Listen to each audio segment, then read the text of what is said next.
A life worth living.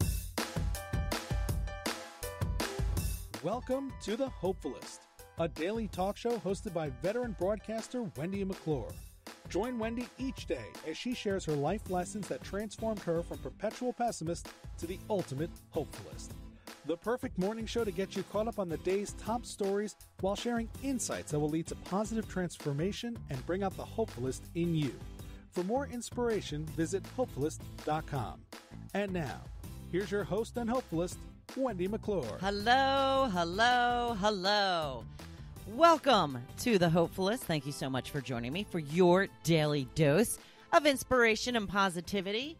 Quote of the day: if you're serious about changing your life, you'll find a way. If not, you'll find an excuse. So this is a pre-recorded. It is actually Wednesday, but I'm pretending it's Thursday because Thursday is my birthday, and hopefully I am sleeping in and having lots of plans to go out and have a good time. Does anybody else love their birthday as much as I do? I know I love it a little too much. I know I act like a little kid when it comes to my birthday, but this is how I've always felt about birthdays. It is your own special holiday. It's all about you.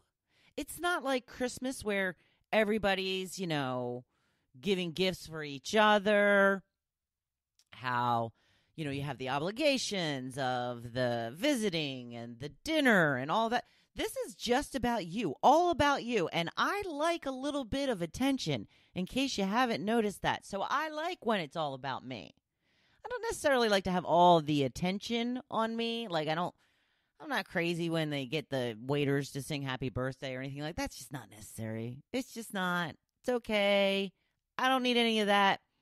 But people fawning all over and sending me birthday wishes and buying me presents, hells yeah.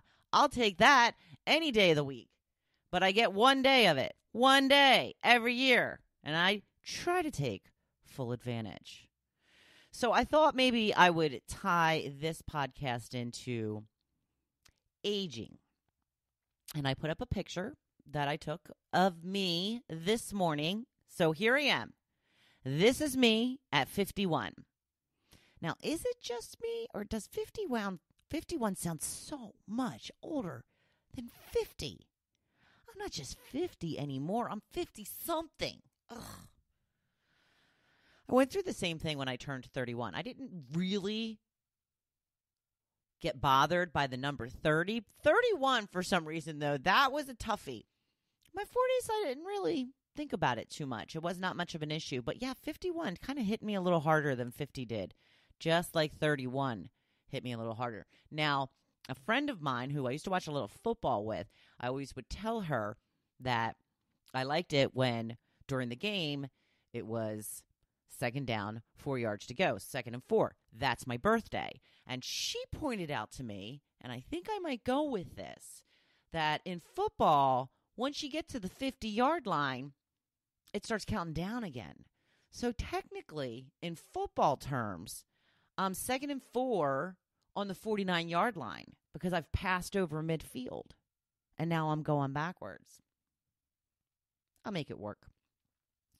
As much as we rail against aging, I always say it's better than the alternative. Yes, that would be death. But getting older ain't for sissies, that is for sure. So I thought it would be cool to talk about how our dreams and goals change as we get older and how we still have plenty of time to do exactly what we want. Some people are good exactly where they are in life and will be happy to just coast on in for the remainder of their life. That's great. That is not me, though. And I have a feeling it's not a lot of you either. I have so much more that I want to do and achieve. I started this business almost 2 years ago, and it's not progressing as fast as I have hoped, but I'm still here. I'm still putting out this blog and podcast every weekday. I'm increasing the people who see my page and who are my group. I've got plans. Oh, yes, lots and lots of plans. But I must admit, there are times I think I'm getting too old to pursue these dreams. I look at my mentors like Rachel Hollis and Jenna Kutcher, and they are much younger than me and so much more successful. But that doesn't mean I still can't make an impact.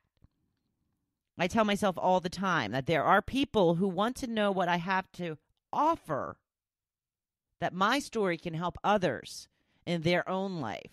And that is what keeps me going. Again, the messages that I get saying how something hit you the right way, or how much a certain post means to you, or a certain podcast episode, that's what keeps me going.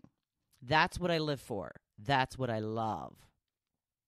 And honestly, there are so many people who have started massive success later in life. Julia Child didn't write her first cookbook until she was 50. Vera Wang designed and sold her first wedding gown at 40.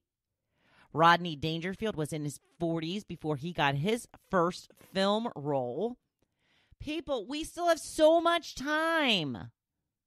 I like to think of it this way. If I live to even be just 80 years old, which is not that old in this day and age, I still have 30, well, technically 29, more years to live and be happy.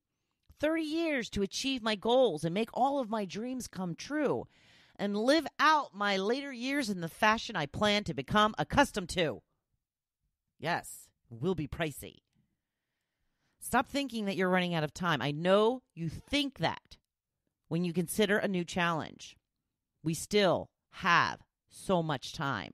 And even if we don't, isn't it better to leave this earth trying as hard as you can to fulfill your purpose than to never try at all?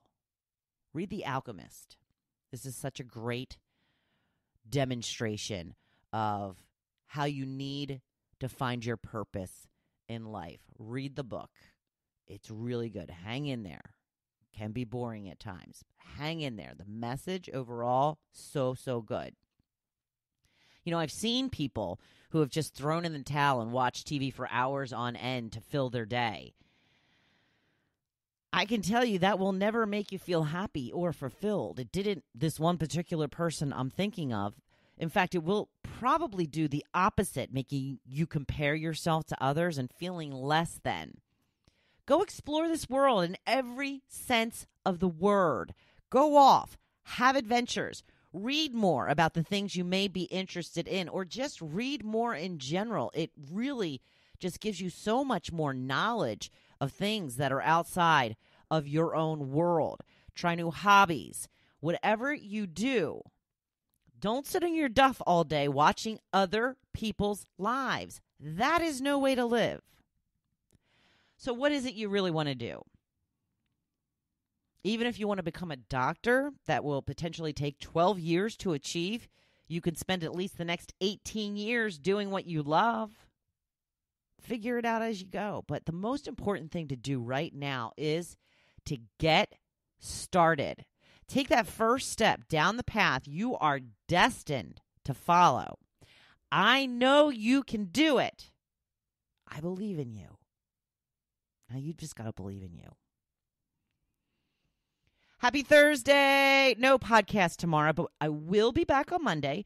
Hope you all have a fantastic weekend and be safe in whatever you do. Now go on out there and be your big old badass self, because you know I am always here cheering you on. Thank you for listening to The Hopefulist, hosted by Wendy McClure. For more inspiration, please visit Hopefulist.com.